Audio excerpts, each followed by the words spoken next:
bench in the deserted campus courtyard where he first asked if he could kiss her.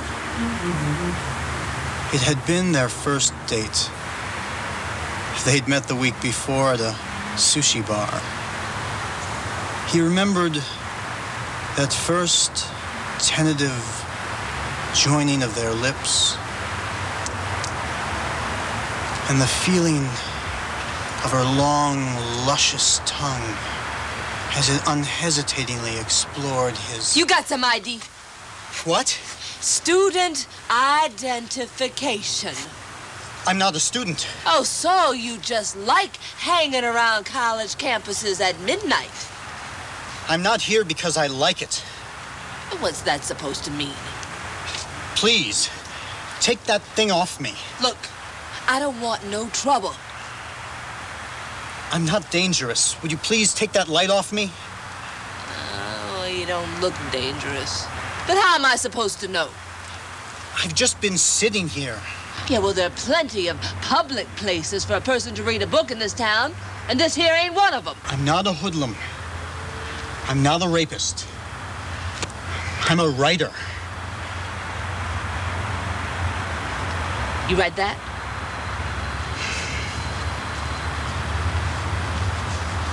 Would you please take that light off me? You're sitting out here reading your own book to yourself? There's a scene that has something to do with this place. Uh-huh. It's a novel. Yes, sort of. How's that vagrant situation, Loretta? You need backup? Under control, Tom. Says he's a writer. He's sitting in the courtyard reading a book. A writer? You better bring him in. Under control, Tom. Loretta out. So, what's your book about? The protagonist is a young man just out of college who leaves his girlfriend to work on a novel in Spain. Yeah, and then what? You really want to know? What? Do you think I have time to sit around and read this thing? Well, there's a scene just after his return where he goes to a cafe to meet his old girlfriend. He's got his manuscript with him, the story of a brash, unpublished, but brilliant American writer, nobly floundering in expatriate obscurity as he agonizes over the tragic sense of life. And he couldn't be prouder of the thick manuscript he's brought back, dedicated to her, his inspiration. He's hoping to win her all over again with it and return to Spain a published conquistador with her, his bounty, at his side. There it is. So she's supposed to be impressed with its size. For starters. It gets them talking anyway. They have lunch, and then... I love your cheekbones and the sockets of your eyes. I love your jaw and the slope beneath your lower lip. Really, Max? I've tried not to think about you since you wrote me about him. So you make up for it now by thinking of everything, including my eye sockets? I don't like your hair. It's cut too short. Your ears stick out. I like my ears. All right. You have the greatest pair of ears in the world. And the lobes? Lobes, too. You have the greatest pair of lobes in the world. Except for mine. You don't even have lobes, only earrings. Do you like them? Did he buy them for you? I asked you if you liked them. That depends.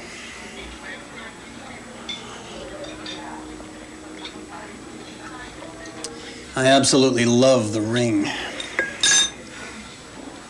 You hate me now. No, I don't. You do, I know. I've missed you, that's all, and I hoped things would be the same when I got back. 2 months we spent together. I was happy. I missed you too, Max.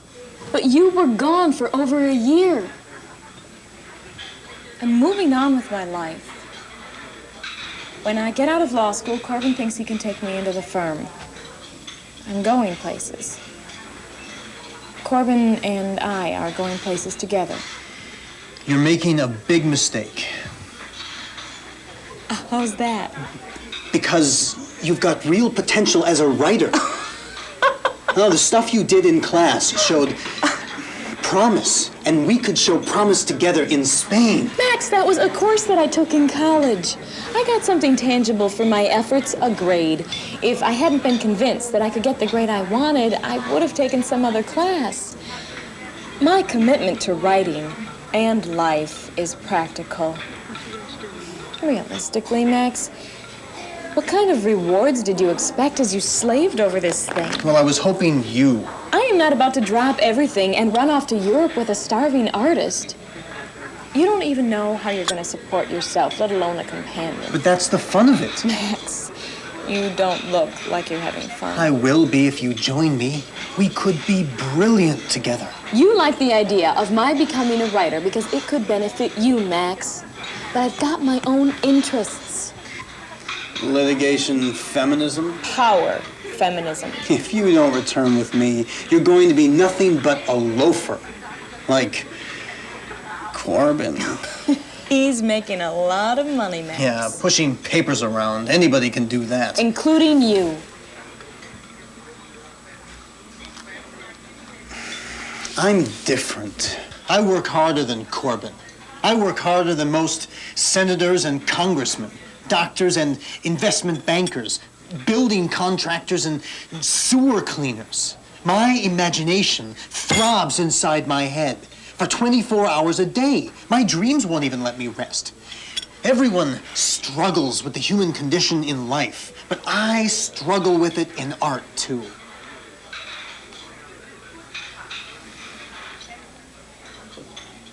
I carry twice the load. Sounds to me like the idle talk of a loafer. Would you like the bill? Yes, thank you. With it, bring a rosary for the litigation feminist here. And some more coffee.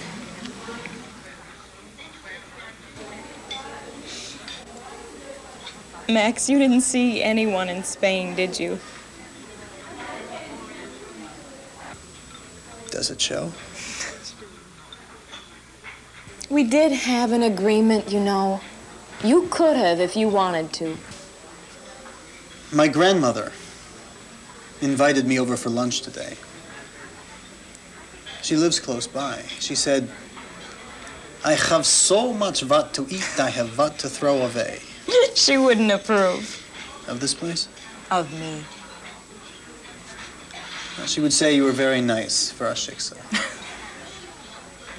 Would your family have approved of me? That's not really an issue anymore, Max. Anyway, you know how I want to raise my kids. I have certain feelings.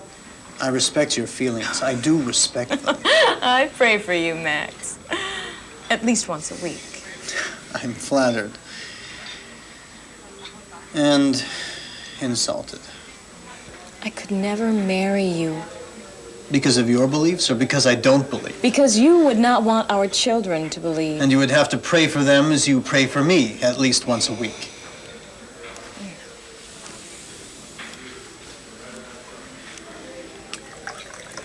What about the rosary? No luck. Perhaps the gentleman would like a shot of anisette in his coffee. I could use something for my nerves. Do you have anything poisonous? Maybe 2 shots of anisette, sir? You're my age. You shouldn't call me sir. It's customary. It sounds strange. Does that mean I don't get a tip?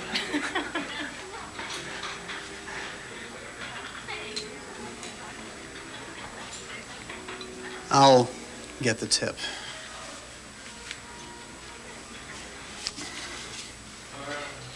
Don't split it with the other servers. A man should get what he deserves. I see. Well, I hope the couple has a nice day.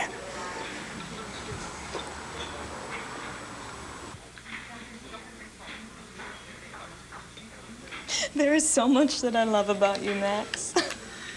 Because I'm snotty to waiters? I like you when you're snotty. There'll always be a special place in my heart for you, Max. I mean that. That's really what I want to hear. Would you rather me tell you the ways you don't measure up to him? I'd like to see you try. Max, you're very intelligent. You have a good education. There's no reason you couldn't get a well-paying job to support your hobby. Hobby? I'm sorry, Max. I really am. Because there is so much you love about me. Yes.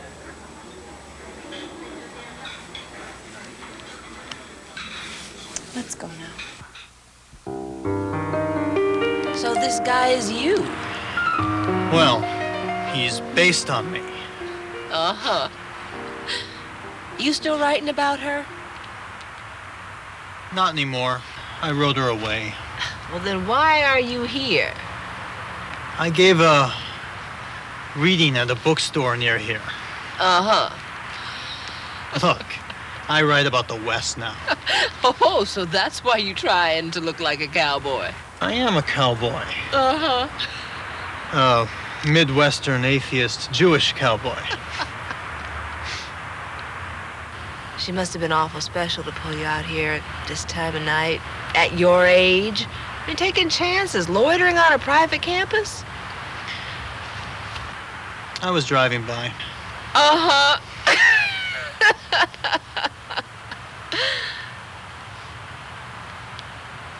Are you going to give her a copy of your book now that it's published? Maybe. You want my advice? No. Screw her. She wouldn't let me. No. Screw her. I mean, do you really think that she's going to care about your book? It's published, isn't it? So? I'm making money. Yeah, how much? Look. She is out there right now eating caviar. Man, you are not even in her league.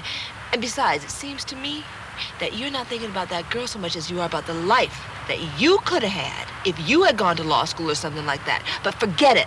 You got no more chance of being a lawyer or a banker than I have. No, man, you are a writer. Yeah. And I pity you.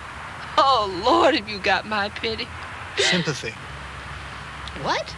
Nothing. I'll be on my way. Are you correcting my speaking? Not exactly. Look, I could throw your butt in detention. Please don't, Loretta. I'm only a writer. Well, I would let you stay, but the dispatch officers already logged your presence. That's all right. I should get back to my hotel. And if I do let you stay, the next person to come along might be the police, and they won't be so nice. It's been nice talking to you. Hey, don't forget your book. You can have it. Drive safely, mister. Just a sec. He knew that he should forget about her. He couldn't stand the sight of her. And yet often he saw her face, her cheekbones, the sockets of her eyes, her lips. And when recollection came, he was thrown off the saddle and bruised, dragged through hard country by an untamed mare. Until he learned not to kick with his spurs.